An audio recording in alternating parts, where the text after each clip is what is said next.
భోగి పండుగకు ఆధ్యాత్మిక శాస్త్రీయ ప్రాముఖ్యత ఎంతో ఉంది. సూర్యుడు ధనుసు రాశి నుంచి మకర రాశిలోకి ప్రవేశించే ముందు రోజు భోగిని జరుపుకుంటారు. పాతవి వదిలి కొత్తవి స్వీకరించడం ఈ పండుగ సారాంశం.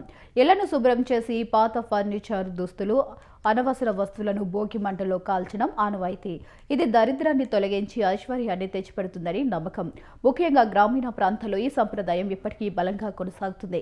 విశాఖపట్నం, విజయవాడ, గుంటూరు, తిరుపతి వంటి నగరాల్లో కూడా ప్రజలు ఇళ్ల ముందు చిన్న చిన్న మంటలు వేసి సంబరాలు జరుపుకుంటున్నారు.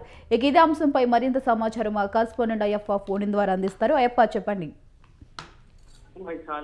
సంక్రాంతి సంబరాలు అమృతం చెప్పాలి. ఎందుకంటే ఉమ్మడి ఖమ్మం జిల్లా వ్యాప్తంగా ప్రజలైతే సంక్రాంతి సంబరాలు చేసుకుంటున్నారు. ప్రధానంగా మొదటి రోజు సంక్రాంతి పర్వదిన భోగిన ప్రారంభమవుతుంది. ఉత్తరాయణ కాలం మొదలయ్యే ముందు రోజున విపరీతంగా ఉండే చలిని తట్టుకునేందుకు తెల్లవారుజామున భోగి మంటలని వేయడం సాంప్రదాయంగా వస్తుంది. అలాగే గోదేవి ధనుర్మాసం మొదటి రోజు నుండి ఈ భోగి నాడే స్వామిని ఆదేశించిన వేళ ఇదని చెప్పాలి. ఎందుకంటే ఇక్కడ కొత్త అల్లులు కావచ్చు, రైతులు కూడా పంట పండించిన మొదటి పంట కూడా చేతికి అందించే రోజు అని చెప్పొచ్చు.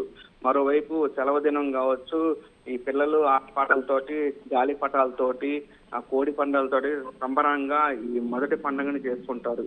ఈ మొదటగా చూసుకో మకర రాశి సంక్రాంతి సూర్యుడు ప్రవేశిస్తున్న రోజు మకర రాశిని పిలుస్తారు.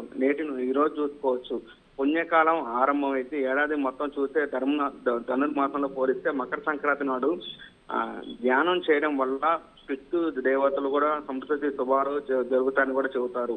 ఎందుకంటే ఈ రోజు సంక్రాంతి ప్రధానంగా ఉమ్మడి ఖమ్మం జిల్లాలో ఇక్కడ ఎటు చూసినా సంక్రాంతి సంబరాలు అమ్మరానంగా. ఎందుకంటే ఉమ్మడి ఖమ్మం జిల్లా వ్యాప్తంగా ఆంధ్ర, తెలంగాణ సరిహద్దు ప్రాంతాల్లో ఇక్కడ ఉన్నటువంటి ప్రజలు ముఖ్యంగా సంక్రాంతి వేడుకని ఘనంగా నిర్వహిస్తుంటారు. ప్రధానంగా ఇటు కోడి పందాలకు ముఖ్య భూమిక పోషిస్తారని చెప్పాలి. ఎందుకంటే వైశాలి సెలవు దినంలోని ఆ చుట్టుపక్కల విదేశాల నుండి కావచ్చు, 2 తెలుగు రాష్ట్రాల నుండి కూడా ప్రజలు తండోరాలుగా వాళ్ళకి వచ్చే ఇక్కడ ఇంటికి రావడం జరిగింది.